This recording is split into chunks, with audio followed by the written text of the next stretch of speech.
3 steps of dissolving our fears. Brian, this is a good one. I feel like fear is amping up with all the stuff that's going on out in the world today. And people are figuring out where to go and to either just to be separated from this fear.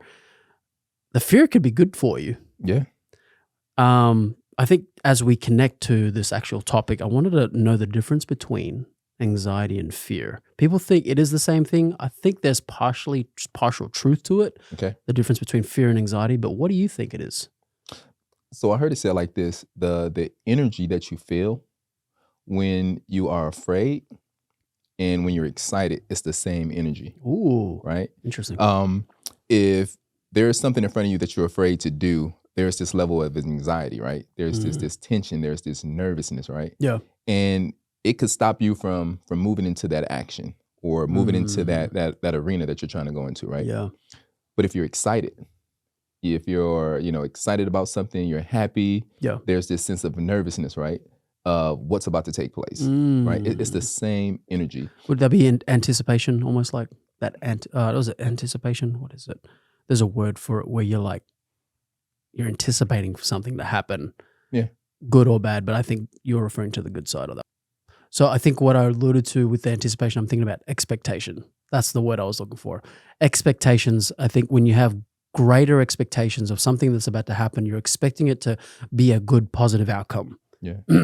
Now, there's a flip side to that, expecting the negative to happen. So when I go back to the two differences between fear and anxiety, I've heard the breakdown is anxiety, you have too many options. You're just flooded with too many options where you're kind of in this gap between the action and procrastination. There's this gap of procrastination before the actual action.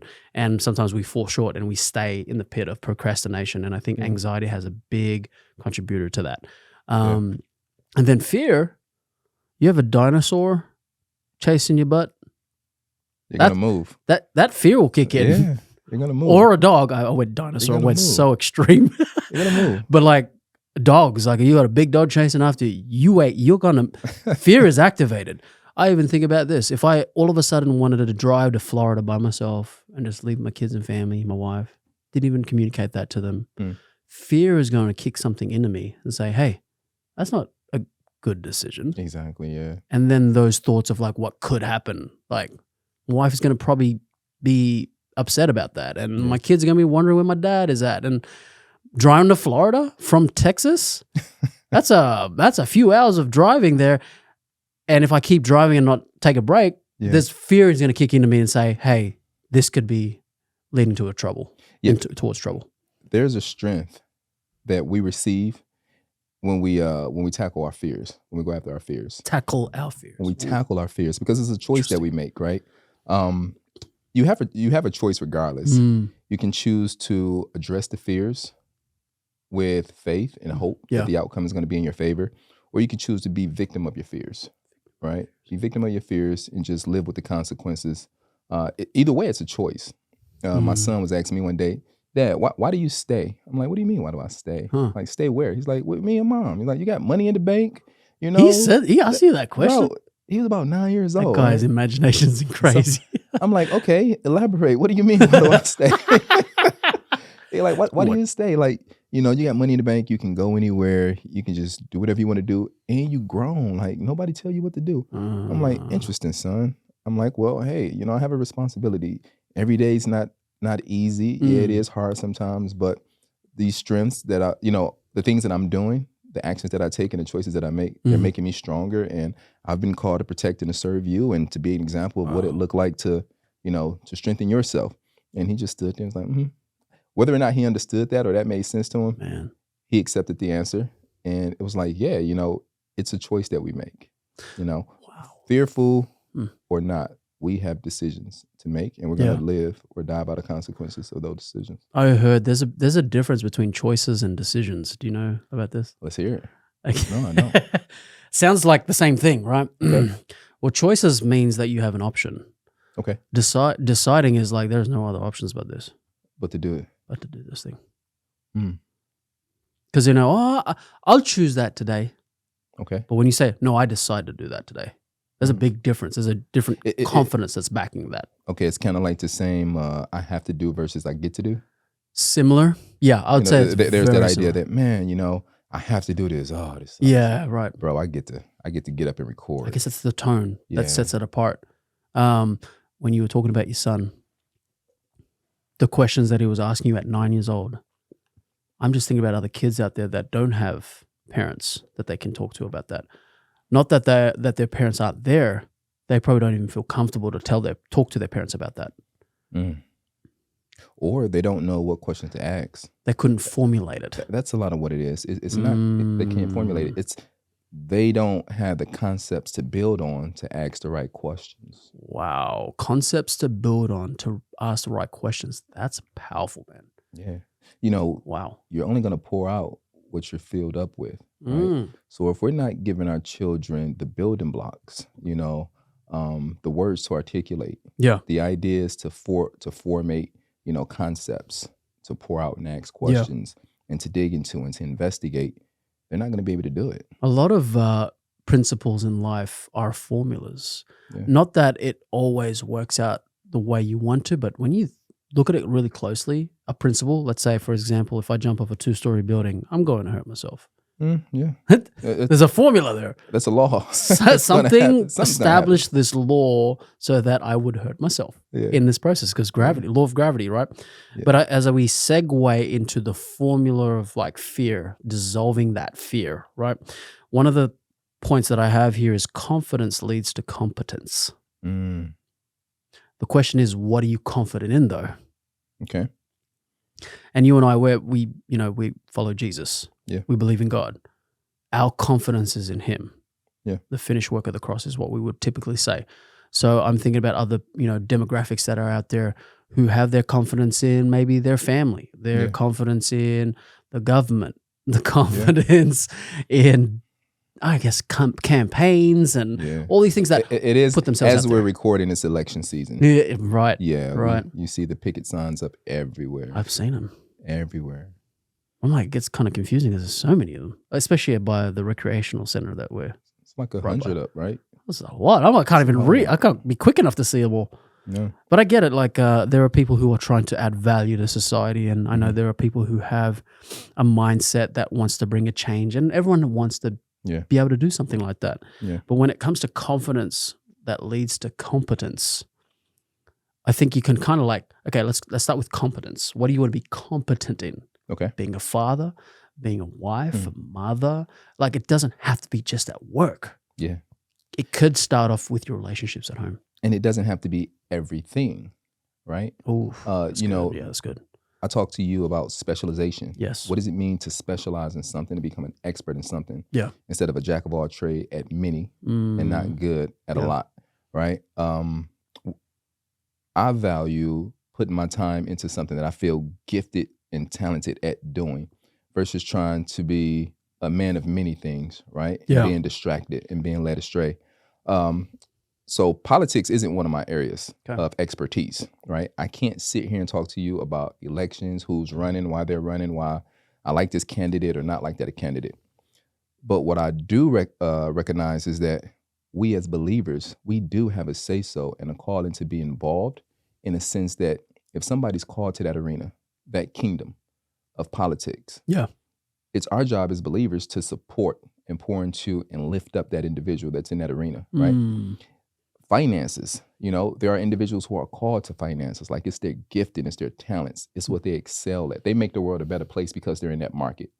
If it's not my calling and my gift and my strength, my responsibility is to lift up that person, right, in all the light that I can.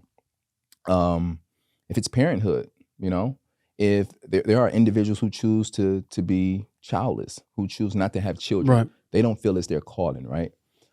But there are parents, and if you're an individual who chooses not to be a parent, I believe that if you're a believer, and you care about the growth and expansion of our existence as human beings, right. You're called to be a responsible individual who pour into a parent, right? Education, we can go down a rabbit hole of talking about the good, the bad, right. But there are individuals who are changing the world. They are. In the education realm. Yeah. right? They're gems. Yeah. Exactly. So if you're not called to education, you're definitely called to support the person who's changing the world through education, right? Even the culture. You know me, I'm not on Facebook or Instagram, right? But I'm called to support those who are doing good for the better of the world through social media, who are influencing the culture. It's interesting because I think sometimes when there's a gifting, you've discovered your gifting, you've discovered what you're supposed to do, not who you're supposed to be, what you're supposed to do. Because typically when you find out who you're supposed to be, you'll find out who you get to serve and what you're supposed to do. So what I mean by that is typically when there is a gifting there, it almost seems like you're empowered to do that thing. Yeah. It almost, because from a third party, let's say, your gifting is like, let's say, like with HVAC, let's say. Your specialty is in HVAC, let's say. That's just an example. That's my specialization. Specialization. Whether or not it's a gift, I think that's the thing. Different. Because I think that's what... It's what I do. It's not who I am. And that's what people kind of get confused with the two. Because people ask the question, what do you do? That's one of the first questions they ask you. But you can't say, who are you being? I know, right? Who are you being? Who are you becoming? I can go down a long list of what I do when it comes to HVAC, right? I help people. Yeah. I serve people. I fix problems. I raise up people. I lead people. I encourage people. I save people money. You know, it's like you've specialized not only in HVAC but also human psychology. Exactly. Knowing what people want, and you know how to fulfill that. Especially when we're talking entrepreneurship and ownership. Yeah. You know, it goes beyond just providing a service or showing up to fix something or repair something. Right. When you choose ownership, you choose a plethora of responsibilities and obligations that come underneath, you know, ownership. So I don't just do HVAC. Well, that's what I do, but it's not who I am. Right. That's good. It's not fulfilling the complete mission and purpose of so what interesting I do. Because I know there are some people that I've spoken to who are like, I just don't know what my purpose is. I don't know what but the thing is, this is what really is the irony behind it. Purpose comes through the process. Purpose comes through by doing something. When you do it, you realize, I'm not supposed to be doing this. I'm supposed to be doing that. It's like a process of discovery. Yeah. And just going back to confidence leads to competence, I think that really does connect to fear. I think that has it factors into fear because I think fear creeps in when you're not competent, especially when it comes to finances, especially when you're trying to run your household and then all hell is breaking loose. And you're like, I'm incompetent. And it's like, I don't know. Now, once you feel incompetent, now you don't have confidence. It just goes downhill from there. Have you ever heard the saying, people fear what they don't understand? Yes, sir. Understanding is a level of competence. Understanding is knowing something, is having a knowledge base in something. So, I mean, literally that statement, people fear what they don't understand. People fear what they're not confident or confident in. It's interesting because when we say the word understand, right? Mm-hmm. I've heard it said that in order to be a good leader, you got to be a good follower, right? I believe in that. But you're following the right leader, of course, healthy leaders. Yeah. When you're following a leader, that means you're under authority. Yeah. Right. So when I think about understanding, especially with you, when you're reading the right books, the right doctrine, you're under the authority of the one that's giving you this information, right? To have the ability to stand on your own 2 feet. Isn't that cool? That's awesome, dude. man. I keep coming across these words. That is I'm awesome. like, why are people saying these words and not really knowing the full depths of its meaning? That's awesome. Understanding. So because we always say things like, hey, I'm standing on the shoulders of those who went before me, right? So I'm standing on the shoulders of teachers, folks who are more experienced, the individuals who wrote these books that I'm reading, that I'm learning from. Which is something, and this is what's hard about processing, and this is what most people don't want to do. People, we think so that many people don't have to think. I think that's what we're doing here. We're like conjuring up these questions and bringing in curiosity, because I think curiosity is almost like this motivational muscle that helps you want to learn more. Go ahead. But I'll elaborate on what you just said. We think so people don't have to think. I hope that that's not a true statement. I really do.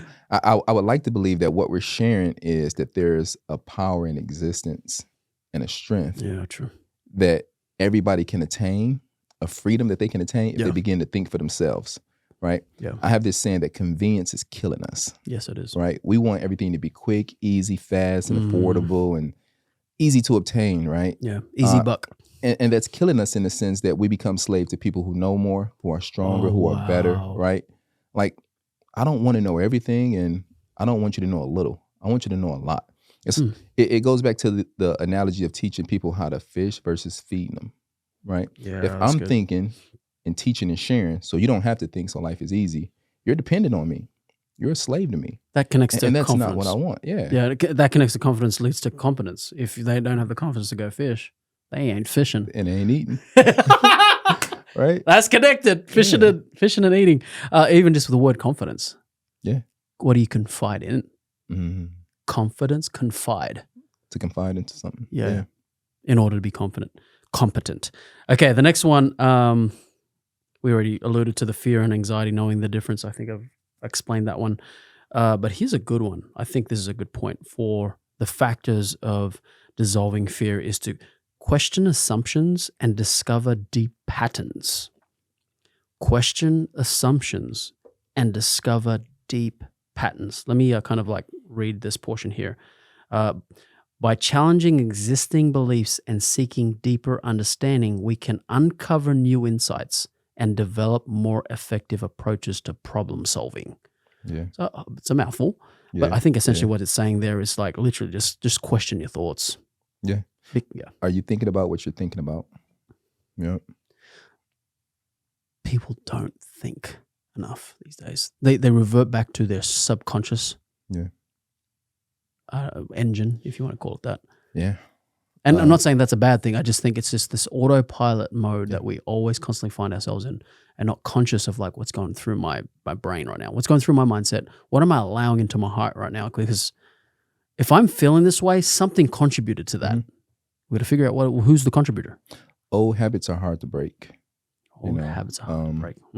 And what we need to realize is that a lot of the patterns and ideas that we have are patterns and ideas that have been manifested through our environment, right?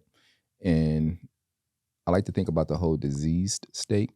Yeah. You know, disease is simply a symptom. You know? It's not necessarily. Yeah, it's a signal that something is wrong. Yeah. And until we get to the root core of the cause, and we've shared this before on this show, that a lot of it is, as 40 and 50-year-old people, we're dealing with 5-year-old problems, childhood issues. Stemming from it. Exactly. And with that being said, a lot of it is patterns. It's consistent patterns that have been passed down from grandparent to parent to child. And I think that's something we can feel free from, is it was passed down. Yeah. It's not always our fault. And I'm not trying to get rid of the extreme ownership mindset. I'm thinking more of like, don't allow shame and guilt be at work, which is interesting because shame and guilt is here. Yeah. People deal with that shameful feelings, the guilty conscious, if you will. It's here because so we don't go back doing the wrong thing. Like, you know what I mean? Like, we know what to do is right, but we tend to go the opposite direction. Yeah, like I said, it's simple, but hard. Like how do you break old patterns and old habits when you've created your identity around who people believe you are versus who you want to be? It's uncomfortable to walk on water, right? It's uncomfortable to walk on water. To be different, right? To stay focused, to stay disciplined, to do the hard things. Some people probably thinking you're like surfing what or something. About? Yeah, he's probably surfing. You surfing? I know. That's a passage in the Bible that we're talking about, right? Walking on water. Doing the impossible, doing what people believe is impossible because you've never seen it before. Wow. Right? It literally took Jesus showing what was possible for somebody to realize, oh, I could do that too. Right? Wow. And if you're in an environment where you're not seeing the impossible being done, you're going to continue to operate in the same mind state, same patterns, same habits, same lifestyle, and the same fears that keep you held captive. On that point, what you alluded to earlier, I heard it said that it's harder to unlearn a bad idea than it is to learn a good idea. Let me say it one more time. It is harder to unlearn a bad idea than it is to learn a good idea. I like it. Which is alluding to what you're saying, is that we've believed in a lie identity for so long. which was a lie, that you've created to be an identity. You've tied so much of yourself into this thing that now it's hard to cut that away in order to buy into a new idea. Yeah. That changed it for me. That really resonates with me, because I remember I read the book Rich Dad, Poor Dad by Robert Kiyosaki for the first time. Okay. My if you can see, my pupils would dilate, whatever you call it, like expanded or whatever. That happened. I was like, what? I almost cussed. Like, I was like, what the F? Like, what how did I not know this? Man. So, yeah, I mean, it's the truth. Growing through grade school, you're told to work hard, do great, get good grades so that you can get a good job. Which I can see to a degree that's true. They don't even say get a good career. They say get a good job. You know, like, so my philosophy is that there's a difference between a job and a career. You know, a job is, you know, it's a hustle. It's what I do. It's not necessarily what I like. It's not even what I specialize in. Yep. Like, there's no specialization.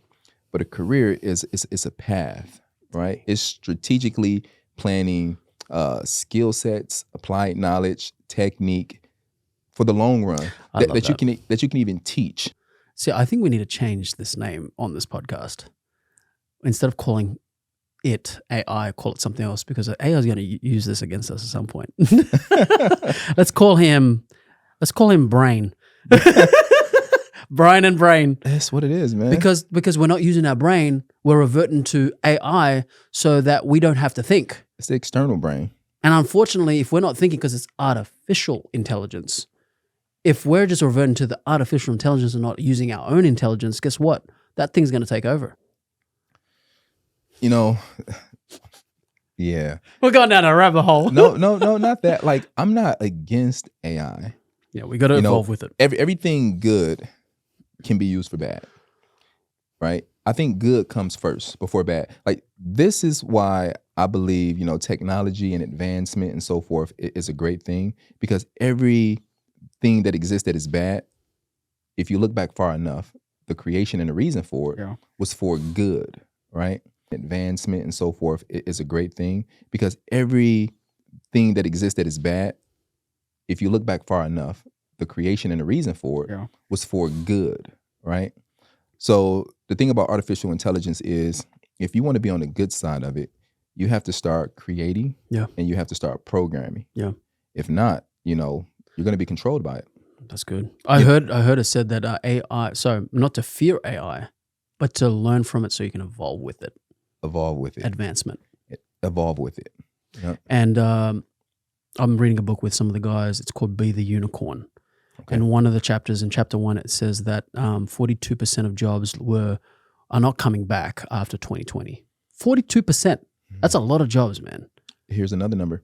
So, you know, at my nonprofit, we go into high schools and we talk to students about the trades. Yeah. We talk to specifically the undecided students, the students who are seniors, and they're like, man, I may not go to college. I don't know what I'm going to do. That population is 40%, 40 plus percent. 40 plus percent of high school seniors don't go to college. Or they don't know what to do. They don't know what they're going to do. Yep. Okay. The environment. The environment. It matters. It really does. It matters. We really went on a tangent on this, didn't we? So I think, well, it connects to fear, because we're talking about AI, we're talking about money, we're talking about like your why. The next point I have here, because we did talk about questioning assumptions and discover deep patterns. There are deep patterns that we... Yeah. And we got Tony Robbins talking about patterns. These people who are very successful has identified the patterns in people's lives, human psychology, how the economy works. There's patterns everywhere. The next point here is that will factor in dissolving fear is persist through challenges and embrace a growth mindset. Persist through challenges and embrace a growth mindset. What I mean by that is that, view challenges as opportunities. Yeah. View challenges as opportunities for learning and growth, and to cultivate a mindset to embrace effort, resilience, and continuous improvement. So when you come into a state of fear, see it as like a challenge rather than being challenged and running away from the challenge. Yeah. Nothing is stagnant. It's either growing or it's dying, right? And the only way to advance and to get better and to get stronger is to accept what's on the other side of that unknown door, you know? Can I address the elephant in the room? Go ahead. The elephant in the room right now is like, this is too preachy. Unfortunately, the word preaching, right? Yeah. Think about the word preaching. It's through communication. We're trying to reach, you and I are trying to reach inside of ourselves to go to the next level. Yeah. So when it comes to topics like this, and it sounds like we're like beating it down each other's throat type thing, but at the end of the day, it's like, well, what would you rather? What's the alternative? What's the alternative? I'm not trying to stay where I'm at. It doesn't matter how much I have, how good I'm doing, or how bad I'm doing. Good. I'm not trying to stay where I'm at. Dang. I'm trying to go to a next level because a lot of people are depending on me being responsible and disciplined and doing better.